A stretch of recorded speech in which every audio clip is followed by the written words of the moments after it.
I earned my degree online at Arizona State University. I chose to get my degree at ASU because I knew that I'd get a quality education, they were recognized for excellence, and that I would be prepared for the workforce upon graduating. To be associated with ASU, both as a student and alum, it makes me extremely proud, and having experienced the program, I know now that I'm set up for success. Learn more at asuonline.asu.edu. And now it's time for another special feature. Tickle. Did you grow up with the NES, PlayStation, Star Wars, cartoons, and 80s TV? Do you like to think who would win in a fight between Batman and the Master Chief? Comics, games, movies, music, and TV. They're gonna tell you everything you need. Superheroes or not, they got your back. They're gonna save the world of geeks.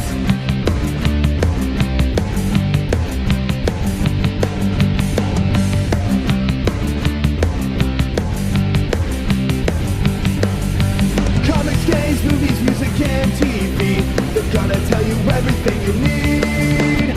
Superheroes or not, they got your back. They're gonna save the world of geeks. This week in Geek.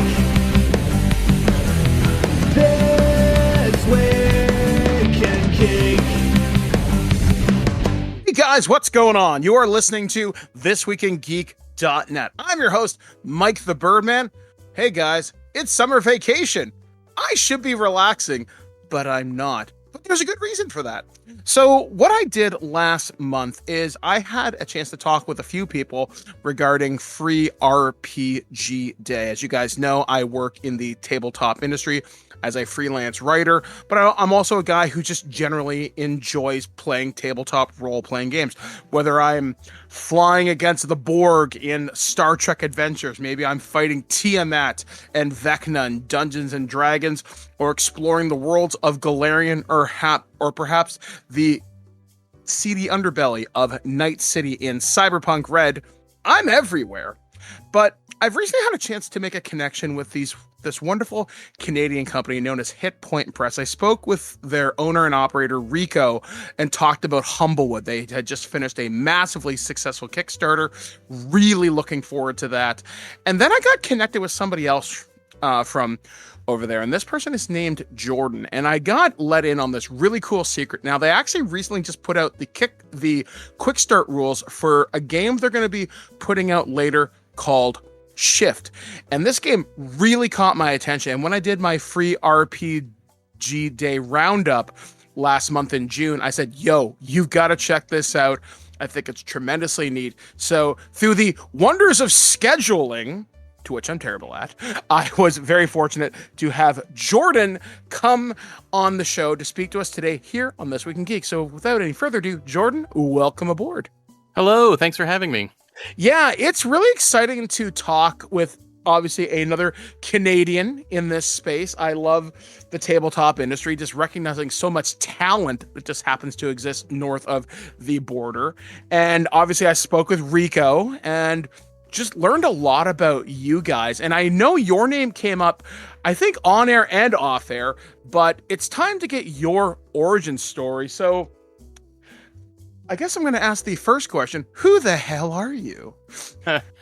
I mean, that could take a long time to answer, but I'll give you the role-playing game connection and Hit Point Press connection. So I used to work, for those of you who know Ottawa, we have a comic book store called The Comic Book Shop, and I used to work there. And I met Rico because he would come and play Magic cards. And I worked with him on a few different things. He was in web dev and in making app games and stuff for a little while, and my background originally is in animation and art. And so I started contributing to some of his projects. And then at one point, he was creating tokens for Magic the Gathering, like custom art, you know. He had a lot of connections, and he still does have a lot of connections in sort of the art community. And I got brought on to stuff envelopes for him around the holidays because business started to pick up. So I was sort of the first employee of what at the time was called Cardamajigs.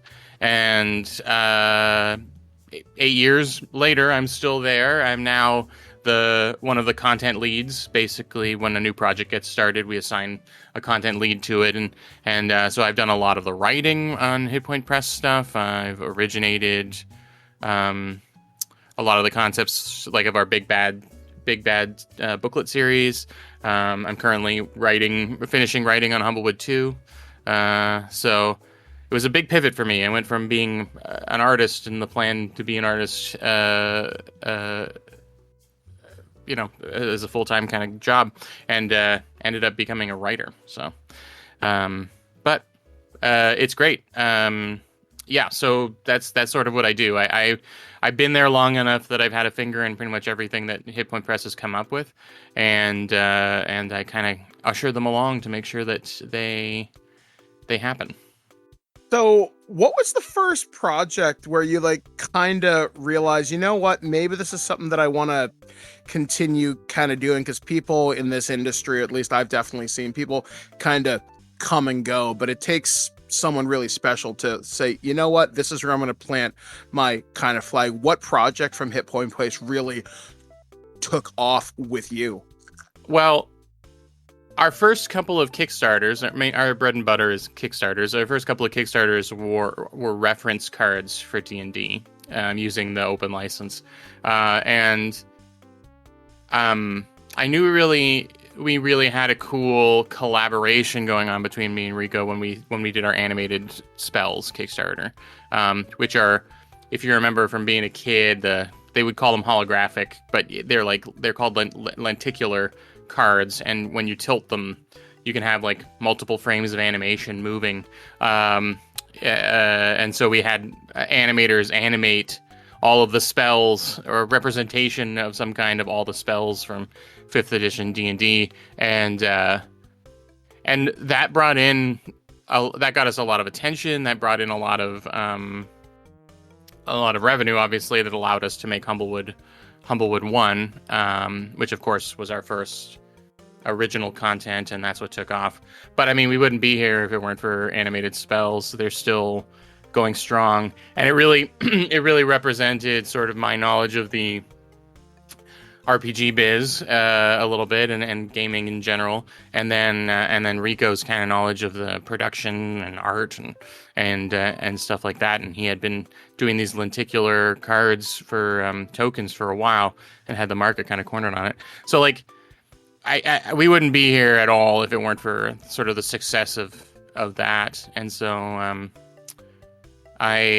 even though it wasn't a lot of original content on our parts, because we were making we tried to make reference cards for the existing content, but I owe a lot to that. Plus I animated the first of the animated cards, the first prototype, so I have my artist influence on that too. But yeah, Humblewood, well, Big Bads was really my project, which was a monthly zine that we released a new boss monster every month for D&D, and that was really my baby from the beginning. And so it was, I would say that's where I really got into the writing side of things. But animated spells, put us on the map. Yeah, I shop at my local, friendly local gaming store, The Dragon, here in Guelph, and I remember seeing your stuff on the shelf for months at a time, and I saw these animated spell cards. Now, I run a Patreon where I do DM for hire, and one of the things that I'm bringing to my table are those animated spells, because I'm this shit looks cool. And it was just, like I said, I'd never seen anything like that before. I mean, I grew up playing AD&D in the 90s, and we had pewter miniatures and stuff like that, which kind of leads me to my next question. So you said you've worked in a comic book shop, so nerd is definitely in your blood. And I guess when you started kind of embracing some of the nerdier hobbies, I guess that kind of leads me to the next series of questions. What was your first role-playing game? What was your first comic book you ever read? Basically, how did you stay involved in the nerd kind of industry? Because I think it takes a certain type of person to work in a comic book store, because I think that's always like the nerd gig that everybody wants, so to speak. So what led you to stay in this awesome world of fantasy and excitement that all of us enjoy today? Well, I come from a gaming family, playing sort of classic card games and stuff, and the kind of competitive environment when I was a kid and a teenager. My father's side of the family is French, and there's just a lot of tradition of like card games in French families, it seems. And so that's really where it started. I was a kid, and I got invited to play, trick-taking games and stuff as a teenager, and that was a big deal. And I inherited a lot of my my love of that kind of strategic thinking and stuff from my dad and his brothers, and when I was 11 or 12, my cousin Eric, he had just turned 20, I think, so he just stopped being a teenager and decided to give up all of those childish things, and he dropped a bunch of all his AD&D books on the floor in front of me. Wow. I was sitting playing with some Lego or something, probably. And that was the beginning of the end. I mean, I pored over those books. I had no idea what any of it meant, and I would phone him and leave messages on his answering machine to be like, Eric, you gotta explain why the wizard can only cast one spell a day. Like, it doesn't make any sense, and all this kind of stuff. And so, like, that's the RPG origin for sure. And so officially, my first role-playing experience were with AD&D, trying to decipher it and then creating, my own hack of it that a 12-year-old brain could wrap around. I think I really got more into the idea of dungeon mastering from Hero Quest, the old Milton Bradley game, where I quite enjoyed playing Zargon, and then I like to create my own stories and stuff like that. So then in my teenage years there was a dip, and for until my probably mid 20, like really when 5th edition came out, that's when I really started to get back into role playing heavily. And I tried it. I tried a few times to get some games up and running. I really love Unknown Armies. I had the 2nd edition of Unknown Armies. I don't know if you're familiar with that, but sort of like a cult urban horror kind of game. And I was a big fan of the old Star Wars D6 system as well. Yes, finally. Love someone who has that. Yeah, I was so excited when Fantasy Flight put out the I don't know if it's like the 30th anniversary edition. Yeah. There's some amazing things that people don't know about that game, that they basically invented most of what, like spaceship names and planet names and alien names. Like Greedo wasn't a Rhodian until Bill Slavicsek and all them kind of wrote that stuff together, right? Yeah. Exactly. Yeah. But it was hard. I don't know what it was about my teens and 20s. You think that's when you have the most time to do it, but yeah, it was really when 5th edition came out and I got my hands on the books over Christmas, and it's been full steam ahead since then. 2 or 3 games a week and all kinds of other systems.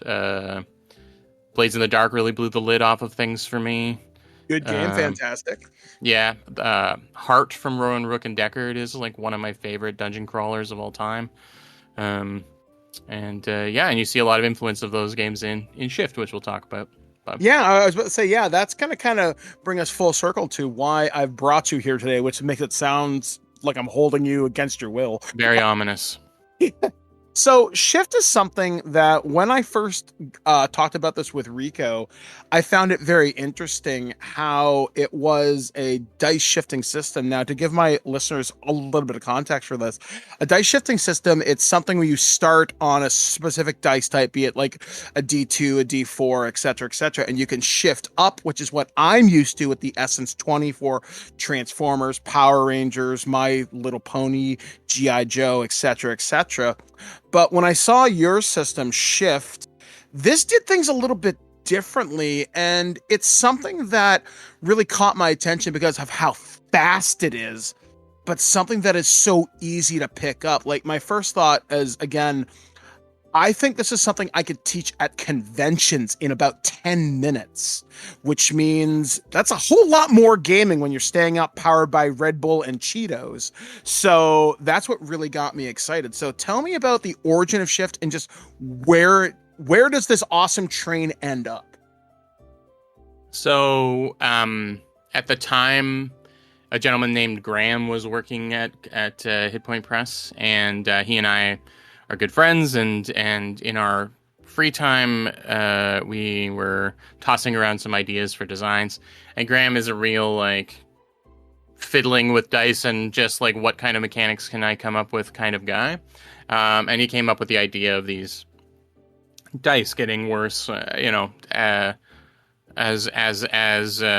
getting worse. I should say that, things becoming more difficult for characters as time goes on, and I really liked it. And originally, he was trying to figure out how to have it be that you still succeeded on rolling high numbers, and had it shift down. But the odds ended up being more easy to balance by having low numbers being success on the dice, and that was my first contribution to it. And once we realized we were kind of we worked well together. We started to really hammer out some details until we had enough to be able to run a game, and we ran it for Rico. Everything comes back to Rico, of course, and he liked it a lot. So he sort of bought the system off us, and then we started working on it in earnest in-house, which I mean is an opportunity that I know that I'm very lucky to have, because there's a lot of indie designers out there that don't necessarily have a 9-to-5 job where they get to develop their games. So I'm grateful for that. Fast forward a few years, we did, or maybe about a year, we had our first kind of quick start for it, which was centered around the Maelstrom setting that we'd come up with. At the time that Graham and I had designed the game, we had watched, we'd become obsessed with The Lighthouse together, the movie. And so Maelstrom is sort of that kind of vibe. A world plunged into darkness and lit only by lighthouses, and people travel around on boats that have lighthouses built into them. Sort of an eldritch horror meets East Coast chill. And we used that. We released that along with a fairly substantial quick start guide, and people really started getting into it. And then with the pandemic and other things and then other projects sort of having to take priority, we really weren't able to start stoking the fires of it again until the last couple of years. And that's all led up to Free RPG Day, when we released a more official quick start that introduced, sort of some of the official art from the book, as well as our mascot, Risky the Rabbit. And the reception has been amazing. The Discord has been growing consistently.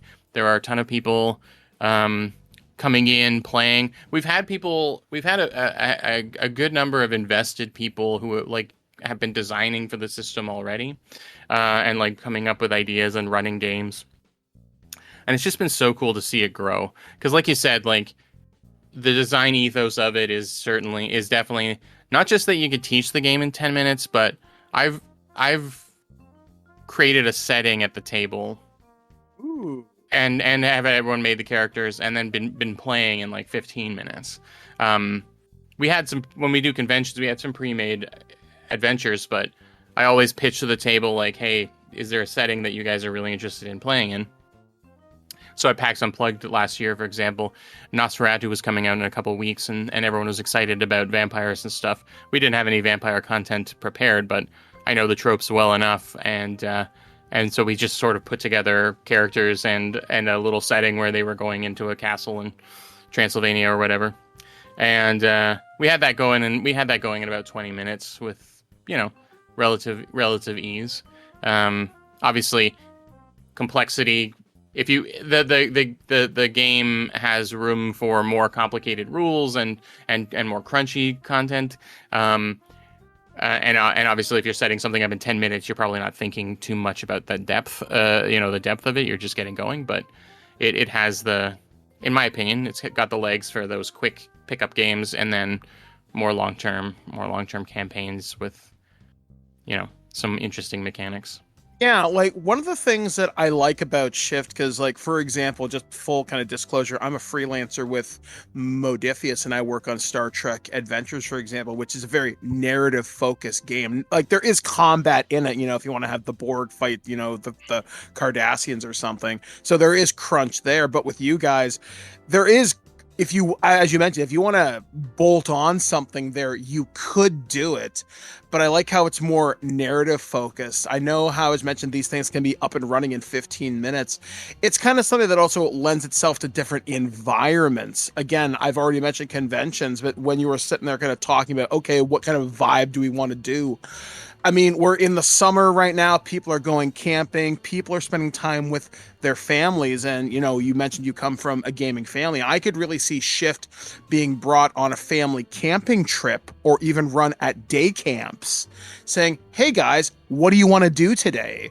And you could bring this into that setting in such a tremendously fast and accessible way. That's something I really liked about Shift is like, just glancing at the rule book, I mean, even if you don't have the entire thing memorized, you get the gist of this in my opinion, less than 5 minutes.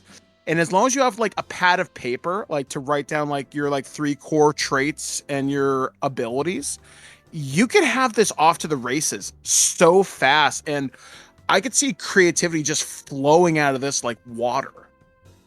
That's just it. Like, it's built around the one building block of a trait, like you said.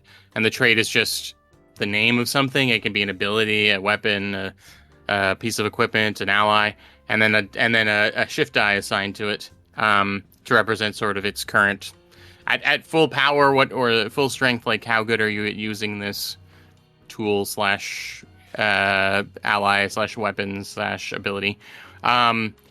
And everything in the game is built out of that building block. So if you can understand that, that you're using this building piece, and when you want to do something that skill or that trait applies to, you'll roll the die to see if the result is a success or a failure. Then you can start building for the system very quickly. Whether the core rules will have development on how to create, say, vehicles, or locations have their own traits, and they all function the same way, but how they're applied maybe is a little different. But it's very simple at the table. If your players improvise and go looking for something that you don't have prepared, you can just create a trait, assign a die to it that's reasonable, drop it down on a card on the table, and you've designed something for the game. Like, it's in the game now, and players can interact with it because they understand what a trait is. Their characters are made of a bunch of them. So if they steal a motorcycle, you just write motorcycle D6 or whatever down on the table. And now they know they can interact with that the same way they can interact with their own character's traits. And you haven't had to stop the flow of the game at all. You haven't had to go look up a stat. You haven't had to do anything like that.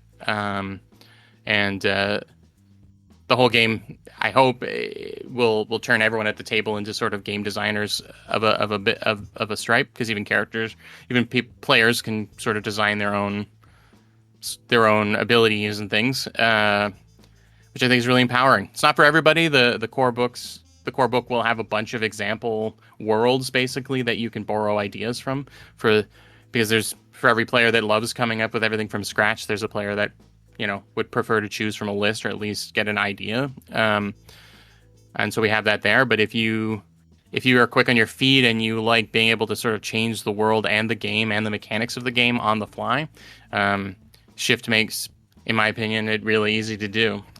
So we're really hoping, we're seeing it already in the Discord, but we're really hoping that this sparks a good, interest in design for yeah, I like, this is something, because you've mentioned that a couple times. Like, I could see people that are interested to enter the RPG industry, or like I said, just people who want to expand that creativity, this being used in an academic setting. And is this something that's maybe been talked about, like maybe working potentially with like, I don't know, because like a lot of schools now have Dungeons and Dragons clubs and stuff like that. In fact, I was introduced to this sort of nerdy world via Star Trek club when I was in my elementary school. What a weird thing that I now work on the kind of property. But it's like I see more people talking about this sort of thing. Like people want to be game designers, and I've even heard of RPG game jams. Like kind of happening. So like where does this work in the academic setting possibly? Yeah, it's interesting to see, because we've talked about that. We've talked about how we want there to be modules basically that can be easily picked up by a teacher or a librarian or a parent, you know, if they want to run it for kids. Or just any table that wants to be kind of learning a bit of the design ethos behind it, and also be playing. So that we've always been talking about that, but what we've found in the Discord, with me talking to different people who are really interested in the system and getting to use it, is that they are people are innately finding ways to sort of bring it into situations like a classroom or a summer camp. We had one person in the Discord who was running a summer camp, and it was over like 3 days. And on the first day, they used Shift to create like gods of a setting. So each kid made a god Cool. that was in charge of something, and then they played Shift where these gods fought and discussed about what the world was going to be. And then the second one, they built a Shift world, using the location rules, as the gods, they kind of created their Shift world. And then on the third day, they created characters in the world that the gods had created, and it was all just by kind of dissecting, you know, that the idea of that trait to the idea of the Shift dice and being the smallest building block. And they designed a whole kind of curriculum over 3 days for these kids. And we got a lot of feedback about what kids liked and didn't like and stuff like that. So we appreciate it very much. But yeah, I think there's a real potential for it I've talked to I've met a couple of university professors that just randomly came to our booth at different events and teach game dev, and we're thinking this is a very kind of good place for people to start, because it's very easy to iterate on Shift. And but then when it comes to like kids and getting them excited about sort of designing, not just writing stories, which kids love to do, but then also adding mechanics to their stories so that they can start running that as a game for their friends, that would be a huge win for us, and it's definitely on the radar. Ideally, Shift does really well, and we start releasing like we do a kit, you know, like that comes with everything that a classroom or a library needs to sort of run what they need. See, that would be so cool. Like my wife, for example, is a teacher in a local school board, and she's always resisted playing games with me. And if I could just say, look, honey, just literally push it across the table and say, look, it's in your classroom now, just to see her give in, but also really experience the joy of doing stuff like this. Because since the pop culture zeitgeist has definitely shifted to where RPG games are now cool. I mean, we look at the success of Critical Role, which is, as of this recording, I think there's like a Cineplex event going on fairly soon where they're going to be broadcasting that. Like when you and I kind of grew up, because we both mentioned AD&D, so we grew up when that was, you know, you might play at the lunch table, you might play at like your like kind of friend's place, but now it's like, hey, there are conventions for it. I mean, Gen Con's always been huge, but almost every convention has something around. There are D&D clubs. It's kind of an interesting time to be in this hobby, just to see how many things are coming out. And then indie game designers, game dev courses at universities. That's something. I went to school for broadcasting. I would have much rather have gone for game dev, to be honest with you. But it's really exciting. So as we begin to wrap things up here, Jordan, if people wanted to join this Discord, this concave of ideas, where do they have to go? Everything you need to get started learning about Shift is at rpgshift.com. That's the best place to go. It's got the links to the Discord there. It will have... So we aren't allowed to distribute the free RPG content until a month after, but that's coming up in the next couple of days, I believe. Yep. But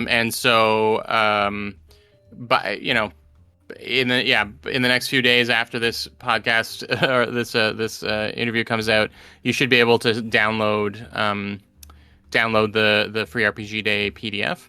But then it'll also link to the Discord. We've got people that are super passionate about the game that discuss the mechanics. We do a monthly kind of game jam, sort of world jam, where over the 4 weeks of the month, people kind of, we give some keyword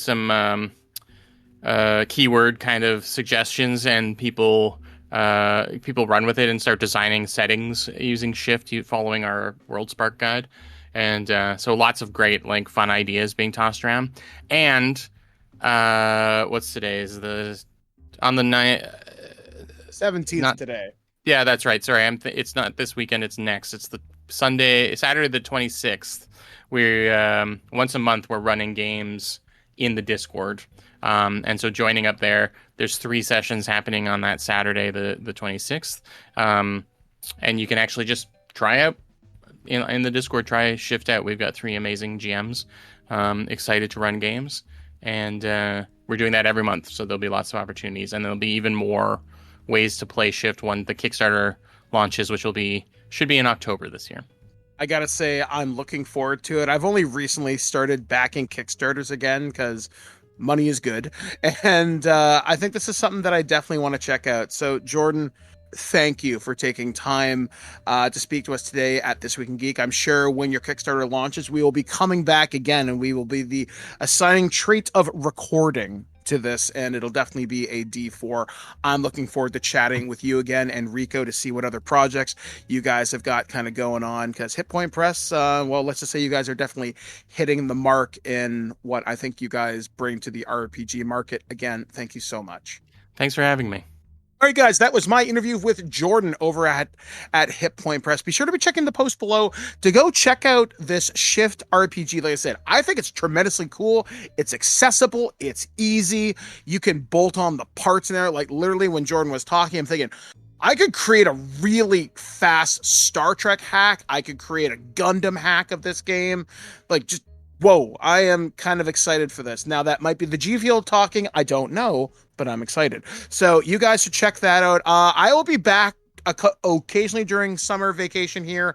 I know I'm recording some stuff with Dave. I'm recording some stuff with Ken and some stuff with JT and Adam and probably Alex and Aaron. So lots of stuff coming up on the website. He gets a vacation. I'm working through it because, hey, what is sleep? You don't need it. I'll sleep when I'm dead. So anyway, guys, for This Week in Geek.net, I have been Mike the Birdman saying, be excellent to each other. I'll catch you guys again next time, right here on thisweekingeek.net. At no point in your rambling, incoherent response were you even close to anything that could be considered a rational thought. Thanks for listening to this episode of This Week in Geek. Hungry for more? Check out our website at thisweekingeek.net. You can subscribe to the podcast, browse our Twitter and Instagram, and leave your thoughts on today's topics. If you'd like to give us some feedback, send us an email at feedback@thisweekingeek.net. Tune in next time, and remember, lower your shields and surrender your listenership. We would be honored if you would join us. Thank you for your cooperation. Good night.